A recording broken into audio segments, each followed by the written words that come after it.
gonna kill me. Oh my god!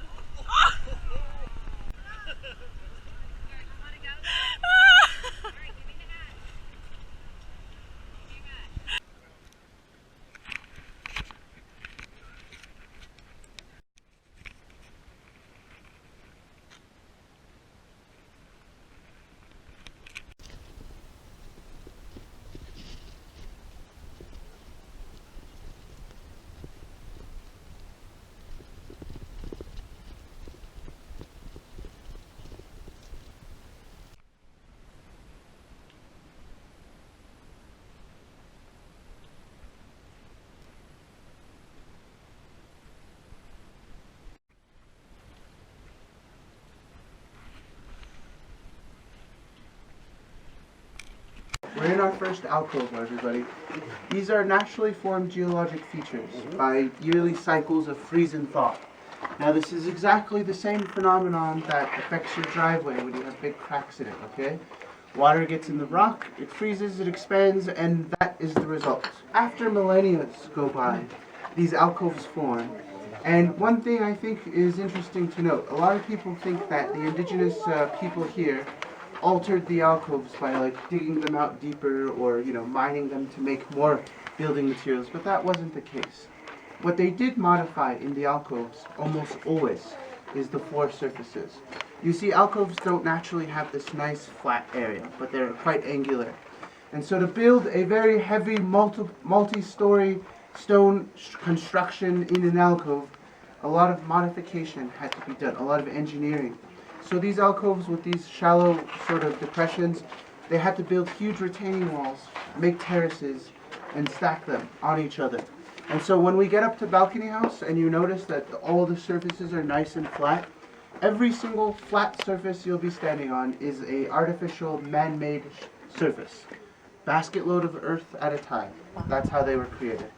Now, the note about alcoves though, they're quite great. They're this natural shelter, the temperature difference is wonderful, but yet some of them have this very special quality about them. In some of these alcoves, in Mesa Verde, there exists this very sacred, life-giving substance we call water. And how it gets here is by gravity. So when it rains on the mesa top or snows up there, the sandstone, which is above us, is porous. It can absorb water. Water travels down, and eventually it reaches a geologic contact zone where sandstone meets a layer of shale. Shale is this gray stuff right here, and it's a little bit less permeable than the sandstone. So water stops there, and it begins to trickle its way out. And if we're lucky, it pools into a sizable, usable seep spring, of which we have one right here. So for those of you in the back who don't believe me, I'll prove it to you right now. So we have water. Yeah, it's a, here, put your hands up. Don't drink it though, okay? See, isn't it nice and cool? All right, wonderful, wonderful, very good. There you go.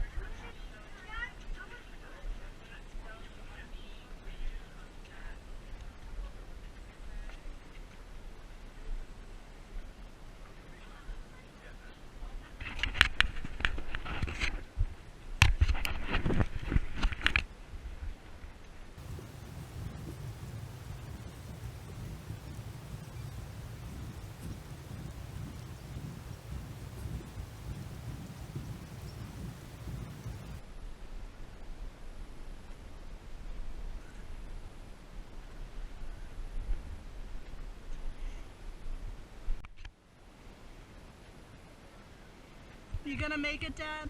I know you're terrified of ladders.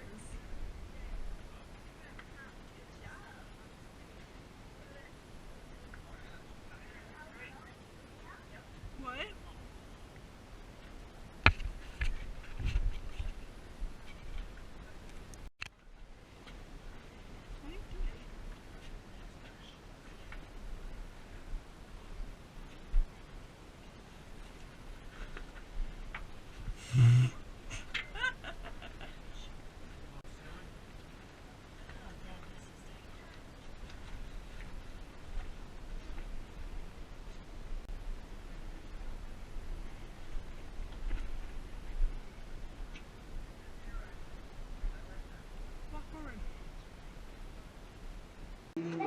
We're touching surfaces, Okay, so try to really keep that, okay? So we see these phases of construction, okay? Now, from this, we also know about the tunnel. The second story had a fire, and the fire left the soot, and the building is now no longer there.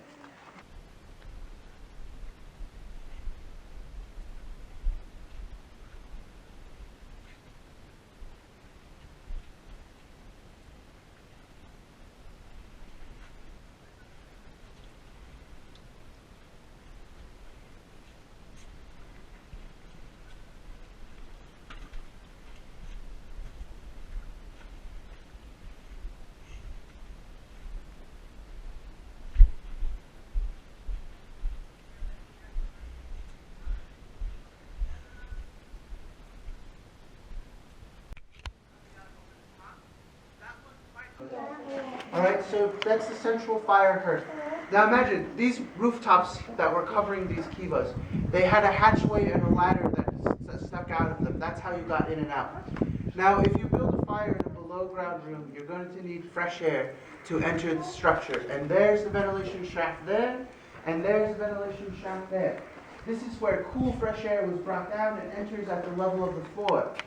Now, if you just allowed the draft to flow, the air is coming out right where the fire is. Ash and smoke would be whirling around. It would be a hot mess, okay? So to counteract this airflow, a wall was erected in front of the fire. It's called a deflector wall.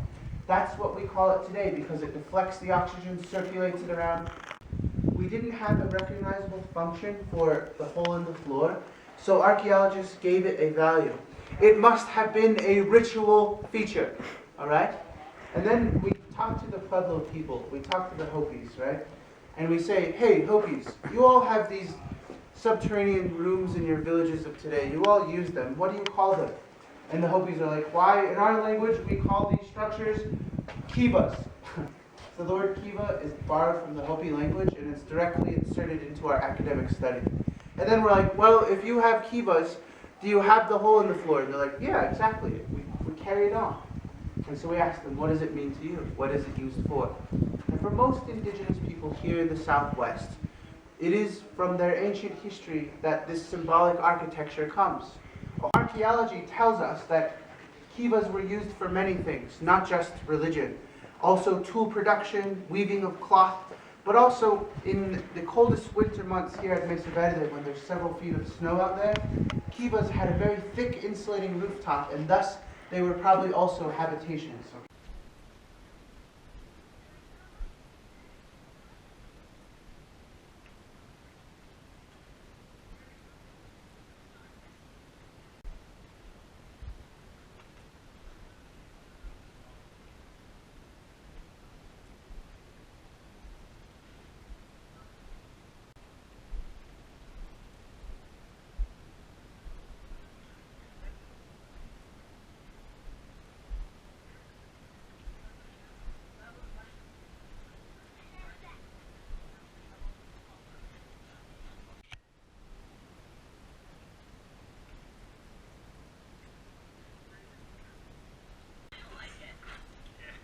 Oh my god. Good luck, Dad.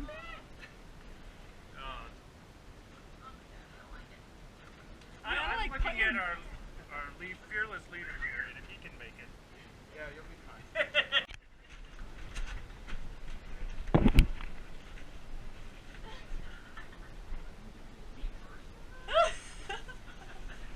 Excuse me, Father. Oh, you can stand up in here. Weird. The ones that are across the front.